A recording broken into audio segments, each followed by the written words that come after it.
All right, my friends, we are back doing another video in the Audioholics Smart Home. We're in the theater room. We're with HD 2020. We got Don done. We're going to be talking about the layout of the speaker configuration for this room. This is our premier theater room, state-of-the-art in everything we're doing here. Acoustically controlled room. We're doing a full RBH speaker system. Their new SVTRS active speakers are going to be across the front stage. As you saw in the other videos that I've covered these speakers, we're doing the matching center channel that's going to go behind an acoustically transparent screen. So the three LCRs are going to be at the same level, the same output capabilities.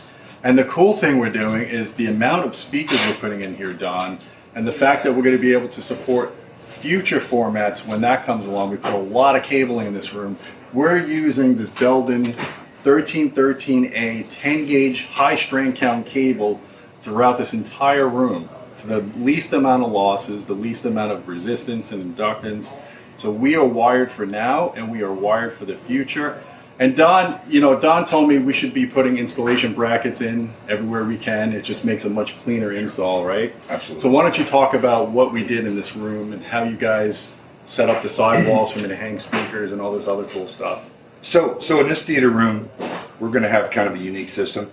We're going to have two extremely large tower speaker systems that are active. They're going to have two 12s, then the mid-range and tweeter module, then a second set of 12s on top to form a large tower. They're like, what, 7 foot tall? Yeah. So we're going to have the speaker wire come out and come up and connect to those, and those will be towed in and off the wall a little bit.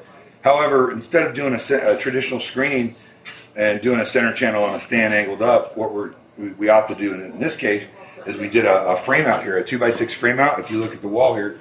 And what we did on that is we built a cavity, and we're going to have the active center channel speaker, which is actually mimics the center portion of the tower speakers, and they're going to be almost exactly the same height. So you have that perfectly level, seamless spread across the front in the LCR. That's going to go behind a 140-inch 16:9 Screen Innovations acoustically transparent screen with what's material they use called the slate material, which is an ambient light reflecting material. What that does is only allows light to come into it from a certain angle.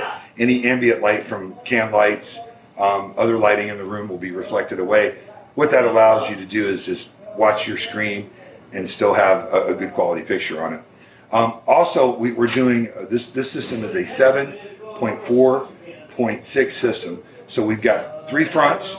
We've got 2 side speakers that are going to be matching RBH dual 6.5 MTM with a ribbon tweeter that are going to sit on the wall. If you pan over here, I'll show you that my installation techs have actually put what we call deadwood here on the furred out wall, and that's going to allow us to do a very solid mounting of that speaker at the optimum height. I believe the bottom of these speakers is going to be about 5 feet, Gene. Yeah, that's about right. Is that correct? Yep. And these are going to be the side speakers.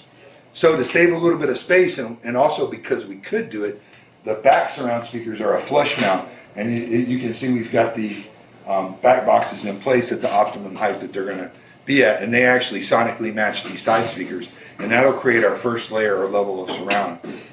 The subwoofers are located in the towers. We've got 2 12s on the bottom, 2 12s on the top. We're probably going to wind up adding a 5th subwoofer as a backfill subwoofer, and that'll be an RBH most likely, that's going to sit on the side of the room and blend in.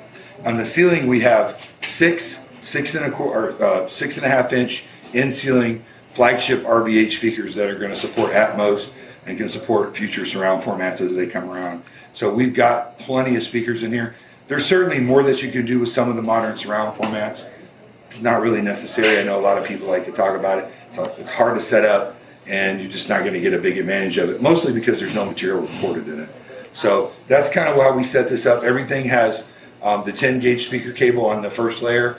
Everything on the top layer has 14.4 speaker cable on it, so we've got plenty of thickness on our speaker cable. We're not having any holdbacks, or we're not going to get dammed up at all on our sound, and that's what we have going here. Yeah, and just to supplement what Don was saying, I put subwoofer pre-wires at the middle front wall, the side walls, and the back wall. I don't think I'm going to need that many subs, but you never know. You never know what the system will entail. Yeah. Balance is the key to karate. If karate good, balance good. So we will have plenty of subs in here. We're going to use the Storm Audio processing, which has D-Rack built into it. We've got a lot of EQ power. We've got a lot of subwoofer piston area. So we're going to pressurize this room. And the immersive layer is going to be awesome. We're using the 4 Atmos speakers up in the ceiling, properly placed, you know, within 20 to 30 degrees off axis from the listening area. Then we added those extra front Atmos speakers. I'm going to probably use those as wides. I don't know if a lot of people have done that before, but I don't want to put more speakers, on an angle. I don't want to put more speakers on the floor. I want this room to look really nice. So adding an extra pair of speakers for wides or whatever we want to use, if we just want to have more Atmos effect, we have that ability now with 6 ceiling level speakers. This is a 10-foot room. As I've always said before, if you want to do Atmos correctly, you got to have distance between your bed layer, ear level speakers, and your Atmos channels. You can't have them within a couple of feet of each other. We're going to have a good 5 or 6 foot of separation now, so now you're going to really create that immersive bubble that you always hear people talking about. And no bouncy house. We're not doing bouncy house speakers. We're doing all discrete located speakers. Because if you want sound to come from a specific location, you put the speaker in that location. That's what I always preach. We have that ability to hear to do this. I thank Don for being here. As well as acoustically treating the room both inside and out, and sound barrier soundproofing the room. Yeah, so we're going to do a video just on the soundproofing. This is going to be a kick-ass room from everything that we've been thinking about in here, lighting control, everything, you name it. But most importantly, we've got a good solid foundation on speaker layout, a good pre-wire. Thanks to Bluejeans Cable, they supplied all the cabling in this room. They supplied all the cabling in this house. They supplied the cabling in my last house. Interconnects. I'm a big fan of Bluejeans. No snake oil, no batteries on their cables. And we've got HD 2020 here. Pro install is really batteries helping on me. My cables. Battery. He needs a battery on his pacemaker, I think. He's getting old. He's getting old. Anyways, guys, I hope you liked this video. Please thumb it up, share it. Don't forget about our Patreon at patreon.com/audioholics. You get unique content, you get a lot of benefits of being a Patreon member, and you help support the channel. So guys, I hope you enjoyed this video, and until next time, my friends, keep listening.